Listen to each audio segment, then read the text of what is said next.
Hello, good evening. Welcome to this webinar. Let me introduce myself. My name is Manlu Liu. I am the Program Director of Master of Business Analytics. I'm also the endowed professor for research at Sanders. This is my 15 years at Sanders. And my research and teaching interests are both focused on the technology, business analytics, big data, and also the open innovations. So I would like to have Peggy to introduce herself. Perfect. Thank you, Manlu. My name is Peggy Terrell. I'm the Senior Associate Director for our graduate business programs here at RIT, and I'm one of the primary liaisons with Futurense Technologies. So I work with the program directors on responding to questions and inquiries that students might have, working as part of the admissions committee, and also ensuring students have a smooth transition for those who are admitted to RIT.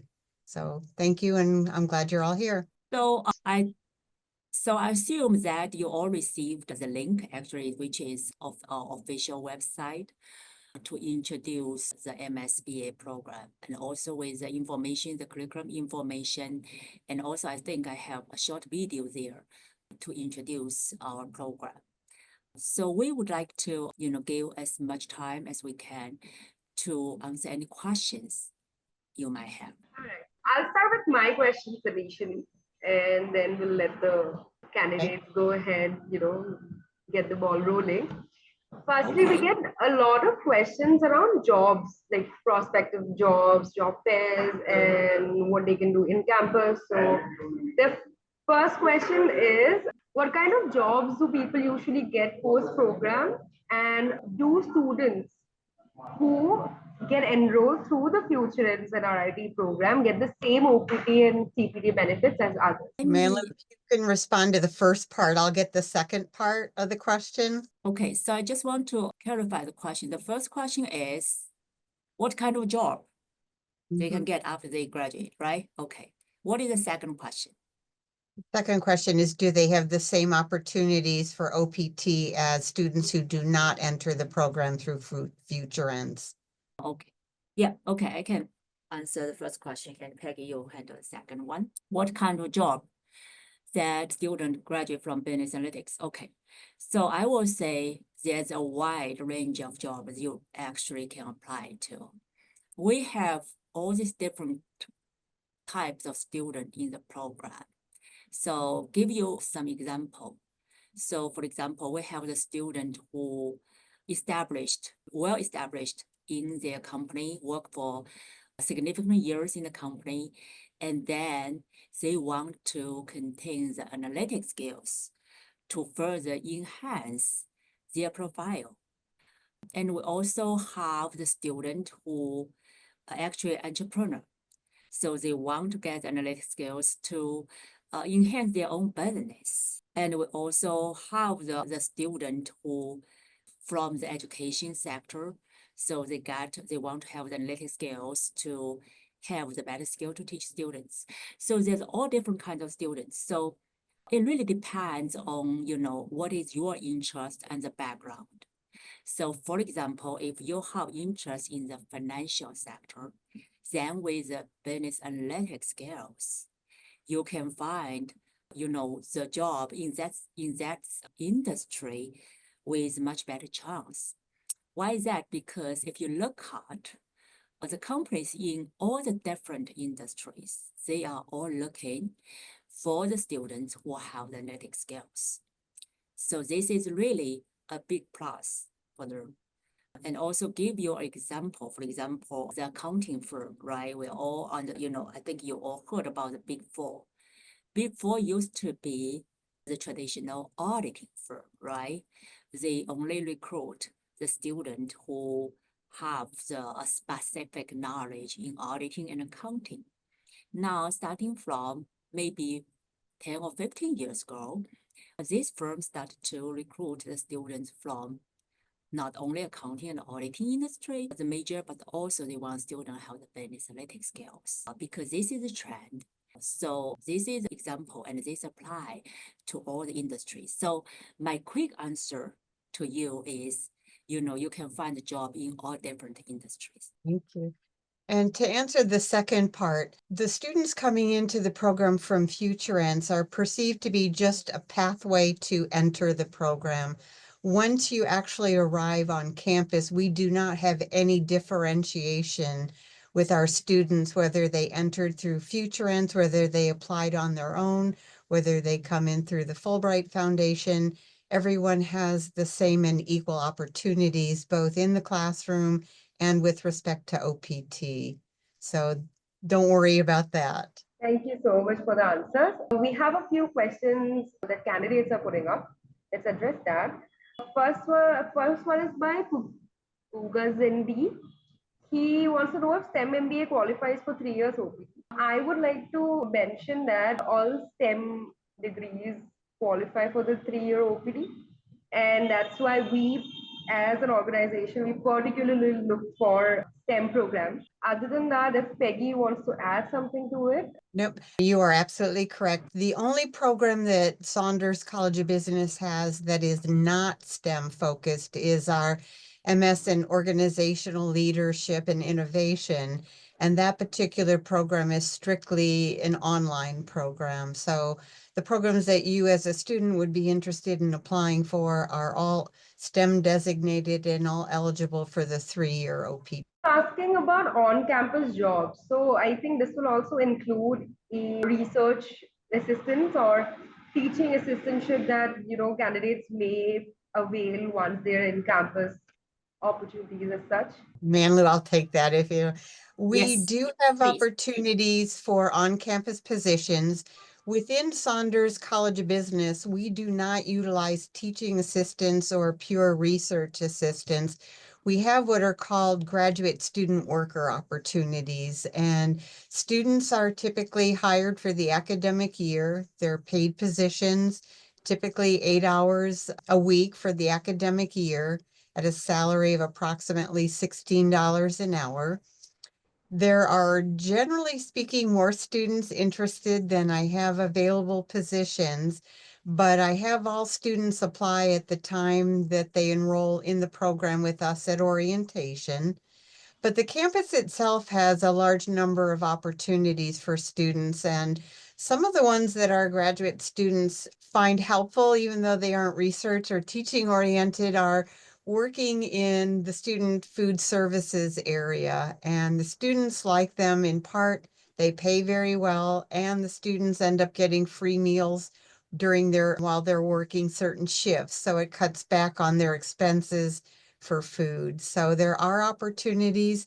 It does take a little work on the part of the students, but there are opportunities. Okay. Professor, you'd like to add something? No, go ahead. Yeah. Next question is about scholarship. They just mentioned scholarship. I think they want to know if there are any scholarship opportunity or if they can avail it as Futurense candidates. As Futurense candidates, part of the agreement is including a set tuition that is very different than the students who are coming in non-Futurense. So you would not be eligible for additional scholarship opportunities. Right. Next question says that we will be getting same degree as people who do the traditional course on campus if it's an accelerated degree. It's not an accelerated degree, it's credit transfer system. Peggy, if you'd like to. Sure. No, it's the exact same degree. Again, the fact that you're applying through Futurense is basically just a pathway from an admissions perspective. The degree is identical. Once you are here, there is absolutely no differentiation between you and any other student who enters our programs, and the diploma will look exactly identical. Yeah. And about the accelerated program, we have 10 courses together, but with the Futurense, you actually come, with much less courses. So that actually, for some kind of degrees accelerated already for the Futurense program. So you have the opportunity to graduate earlier to complete the whole curriculum courses earlier. Yeah. If you could throw some light on the co-op opportunity, internship, I think we can even have internship or project that candidates have done, like taking case studies. I think they're looking for the types of hands-on opportunities as part of the coursework. Oh, okay. That's okay. Good question. Now, so I think I also see a question about asking for the MSBA curriculum, so I can answer this together. I think, you know, the courses, the 10 courses are designed really very hands-on, and lots of practice opportunity here. So the majority courses here, the instructor will have the team project, and we have the hands-on projects, multiple hands-on projects in the classroom. And also it is very common that the instructor brings big data from real world. Give you example, we have the faculty use big data, very big data from the Amazon and the Facebook. So to conduct the project, and this data is ongoing data. So basically you learn about how to utilize this data, how to grab this data, how to utilize this data, how to analyze this data, okay? So it's very hands-on. And for example, the course I am teaching, which we use, you know, 10K files, which is public companies 10K files, right? So you grab these files online. And also you use the company's social media data. And this is online as well. So that is very practical. So that means the skills that you learned from the classroom, and after you graduate, you can actually really directly apply to your job. So it's not like just, you know, the in-classroom assignment. It's really connected very closely to the real world environment. And I think there was another part of the question which referenced career fairs on campus. RIT does 2 major career fairs for the university, one in the fall and one in the spring semester, where approximately 250 employers come, and they're obviously not all looking for business students, but it's an opportunity for students to, if they've done their research, connect with companies that are hiring business students. So that is right out there. Those career fairs are also I'll address the internship opportunities. Generally speaking, students who are coming in for the MSBA program with the accelerated opportunity, because you're transferring in 3 of the 10 classes, the general expectation is that you'll take your coursework in the fall, complete your degree in the spring, and be seeking out OPT opportunities. Students who want to try to extend that would require them to take a slightly reduced load in the fall and spring and leave 1 remaining class to take the following fall if they are hoping for looking in the fall for an internship. That leaves the student then with pretty much nothing to do during the summer, because taking coursework during the summer wouldn't necessarily leave them eligible. So it's complicated, it's not impossible, but we would need to work with the students one-on-one to consider that option. All right. Next question is, they want to know how the IIM will be transferred to the RIT mark sheet. You would need to complete the 3 classes that we have in the agreement with a grade of B or better to bring those courses in as part of the agreement with the 2 RIT and Futurense. The transcript would be provided electronically from Futurense to RIT, and we do the internal paperwork here. All right. Next candidate is asking if there will be any effect of visa approval because of this hybrid program. From our experience, we've not seen the rejections, particularly due to the hybrid nature of the program. Yeah, no, I would say I said we do not consider this a hybrid program. It's not Generally, a hybrid. hybrid program would be part of the program online, part of it, in person. This program is considered pretty much like any other graduate degree in the US. With respect to the visas, that's anyone's guess at this point. Yeah. We are not anticipating any more difficulty than in the past, but I don't have a crystal ball at this point. So I would say, apply early to the program so you get your acceptance earlier in the program to give you the longest opportunity to work on getting that visa. Correct. I also would like to add that we as an organization, we try to train candidates very comprehensively, and we try to help them with mock interviews so that they're very well prepared to when they get the slots. So I hope that helps. The next question is almost the same. They're very apprehensive of the visa approval system after the new administration. So it's the same answer. Yeah. Next is, if you could please let us know how the exams are conducted for semesters and how will we be marked for our semester? Okay, so this really depends on each different courses, right? Some course, they probably have the final exam. Some courses, they probably project-based. So it really depends on each course. So I would say, for example, in the 10 courses at MSBA program, we have several courses kind of introductory level. For these courses, probably, it'll be more likely you take exams or, the quiz and exams and some of the advanced course because you accumulated all these basic skills already, then the advanced courses will be comprehensive. You need to utilize these skills to basically apply to the specific project. Then this course will be probably more, project-based.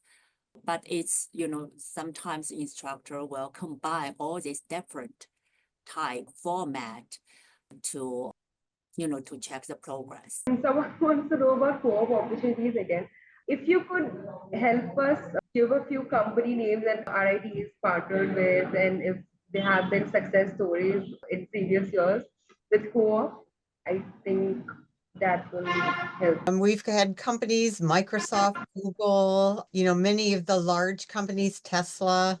Our website will give you more, companies that RIT works with, but being a large private university, we have some pretty strong relationships with most of the major companies that students are seeking employment with. Yeah, another thing I want to add is since Futurense already took 3 courses before students come here. So basically here on campus, you only need to take 7 courses, right? So with that, probably I think, the co-op opportunity will really kind of, because of the time, short period of time. And the co-op is very popular at RIT. I think majority applies to the undergraduate program. Why is that? Because there are 4 years for undergraduate. So that's why they have like 3 summers they can apply for the co-op. So the co-op program was originally really, I think, more adapt to the undergraduate program. It's just because of the length of the study. And for the graduate program, majority of graduate program in US is 1 year, except MBA. Some MBA programs, they have 1.5 years or 2 years.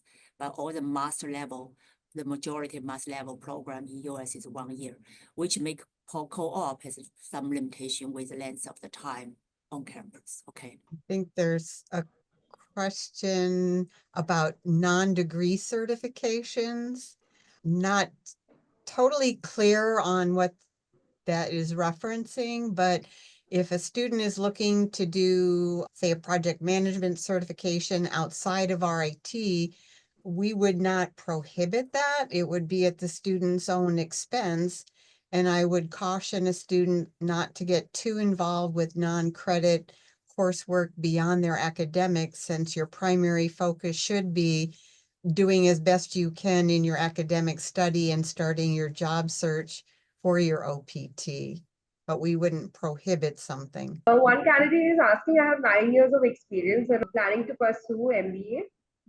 What are the chances of me getting job after MBA considering my experience? I would say, it's pretty strong and solid. Part of it is depending on, are you doing a career shift, what industry, how you interview, how you present yourself in the resume. Some companies are looking for individuals with extensive experience. Other companies are looking for students with less experience to bring in so they can train themselves. So I wouldn't say it's problematic. It's how you present yourself and working with our career services office. Yeah, I fully agree.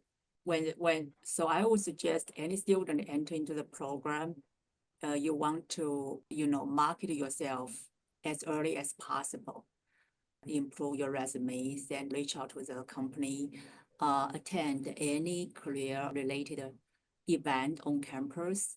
And we have lots of network, from all different resources that you can utilize. Just pay attention to this so that everything that you do here will enhance the opportunity for you to get a job. Perfect answer, yeah. One wants to know what's the total time required to complete the degree in India and on campus. In India, the degree is of 4 months, and at the institute, it's what we do is of 12 months. Yes. Our general expectation for the Futurense students, because you're transferring in 3 courses and this remaining 7 classes, full-time study at RIT is considered 3 to 4 classes. So since you only need 7, our general expectation is students take 3 classes one semester and 4 the second semester and complete their degree in 9 months. We have worked with students where they do 3 courses, and leave 1 remaining course with the hopes, I think, in their part that they might find a co-op or start their job search. But again, it's not necessarily optimal. It adds considerable more expense for the student with respect to housing and things like that. So our general expectation is that the student complete the degree in the 9 months with the transfer credits. All right. Coming to the point where we're talking about housing, I had 2 questions prepared. One is, does the university help candidates in finding housing on campus or around? The campus has limited for graduate students on campus itself. That said, there are approximately 5 or 6 apartment complexes, very large complexes within a mile of campus that provide shuttle to the campus. And the university will provide students with a list of what those different locations are. And I would say probably 90% of our students take advantage of that because they're nice shared housing with other students from RIT. The shuttle is really handy for students, especially in the winter. You don't have to clear off your car. You just wait for the bus and it brings you right to campus. So there are opportunities to get that arranged. Again, the sooner a student commits to the university, the easier it is for them to find the housing. Yeah, true. And IT always try best to provide the best resource to students. And I think they just built a new student apartments like Yeah. 1 year ago, 2 years ago. The Marshall, right? Peggy, you know that, Yep, right? and there's a newer one even beyond that one that's just Right. opening Yeah, too. and very nice, as Peggy said, the shuttle available all the time. And also, during the summertime, I saw students actually bike, like with 10 minutes, right? Bike to campus, but not now, okay? Winter time, you need a shuttle, but the shuttle is always available, and I think it's free, right? Yeah, Between yeah. so it's very convenient. I don't think there's any difference between you living on campus and living on this, apartment nearby.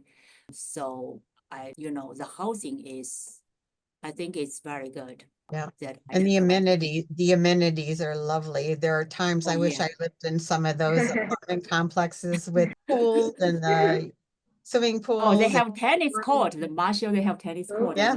I know. wonderful. I also wanted to know if there are any resources that would help guide international students to adjust in RIT. If you could provide some links that we can forward it to the candidates that they can. We do an orientation for students before Oh. they arrive, typically just to try to help with those questions and acclimation concerns. We also encourage students to email me if they've got specific questions or concerns or worries to try to alleviate that. But each student will have an academic advisor who's a professional advisor within Saunders College, whose role really is to help students get registered for their classes, plan out their classes, make sure they have access to the resources that they're seeking and looking for. Again, we're a small college within a large university, and so we get to know our students really well and what their particular needs are. So I would say we get to know our students by name, we get to know their individual personalities and style needs. So hopefully there's not going to be too much worry in that domain. Yeah. My next question was, if there are any analytics specific clubs or organizations that you'd recommend candidates to, look out for, like try to engage with? You mean the organization for Like for clubs. what? Like community candidates, like the university organizations. You mean that- student club? Yes, student organizations. Yeah, there are lots of student club on campus and in Saunders as well. It really depends on what kind of interest you have, and you have lots of options to engage. And also, if you cannot find the one that you really need, I think establish one by yourself. Yeah. And also, IT really provide great resource to students. So if you have any idea, there's a resource that IT will support you. IT is a student-centered oriented school, and when I say that, it really means that. Next question was, if there's a strong alumni network for mentorship, and if it's easily accessible for new candidates who are just joining RIT. We have a tremendously strong alumni network. There are some opportunities, formal and informal, for the ability to network or be mentored by one of our alums. We don't have a formal program where we match up a student one-on-one. It Right. basically is a matter of the student taking some initiative on what specifically they're looking for. We have some alumni that love to grab a student and mentor them over a year. There's others that are willing for a question or two once in a while, but don't really have the time to meet some of the demands that our students have. So we, again, kind of work with that one-on-one. A candidate wants to know if there are daycare for their dependents, whoever is planning to, join the campus. Yeah, I can answer this question. I think Yeah. there's it's called, Peggy, they called Margaret House. Yes. Yeah, so Margaret House is just, it's right near campus, very close. So this is especially this place is for daycare for faculty and students. And the Yep, service is very good. Yep. Yep, there are two more daycare centers within a few miles of campus. I would say a student would need to proactively begin to take action on finding space in one of them because they are fairly competitive. It's not something you could just arrive in the US and expect to find something right immediately on campus that meets the particular needs of a student. And there would be additional costs associated with that as well. Right. Yeah, I heard it's a long waiting list. In I some heard some cases, for 1 year to get their kids into it. and some of it depends on the age of the children as well, where Right. the space is. All right. The candidate wants to know if STEM MBA qualifies for H-1B visa. It would qualify the MBA is a little easier for a student looking for a co-op because it is a 2-year program, so it gives them a little bit more flexibility. Being a STEM-based MBA, you would be eligible for the 3 years. From there, it's up to the organization whether they want to sponsor an H-1B visa or not. And that's regardless of whether it's an MS in Business Analytics, an MBA, or any other program. Right. Last question is about job opportunities. We have actually addressed it in the beginning. So we've already recorded the session. We'll definitely send it to you ahead. Because we're time bound, we'll skip this. The next question is about the scope, and it's kind of similar where you want to know the scope and job opportunities. Again, we have addressed this and we will definitely forward. And also Peggy offered to, be available on emails for any student queries. So that is another channel that you can take help of. Since we are coming to the end of the session, I just want to ask one common question to both of you. If you were a student, international student coming to RIT, what's that one advice that you'll give a candidate to, keep in mind and just to look out for themselves? I'll let you go first, Manlu. I think first of all, you're very welcome here. Okay, so we have a team of the faculty and staff here ready to serve you. And in the beginning of the semester, we have the orientation. So the orientation program will be very good to lead the student, to give you all the resources, and you will get a chance to meet the faculty and the staff here. So I will say, come here, just, attend all this event and talk to us. And sometimes if you don't like talk to us, we will reach you. No worry, we'll come to you. So it's a very friendly environment, and all faculty and staff here are really, we are here to serve our students. Peggy, you want to add something? One of the things that I've picked up on in the past couple of years is when we have groups of students coming in from sponsored programs such as Futurense or Miles, the students tend to behave as a cohort. And they mingle and interact with each other predominantly. And I think that closes doors Right. for students. So I would recommend break out of your comfort zone, connect with students outside of your particular major degree program, get involved in clubs and activities beyond Saunders College of Business to enhance your network and your experience. Otherwise, it's almost as if you're doing a satellite campus experience rather than experiencing everything that the US has to offer to you. And that's one thing I've picked up. The other is be prepared for winter. It does get cold here, but it's really beautiful.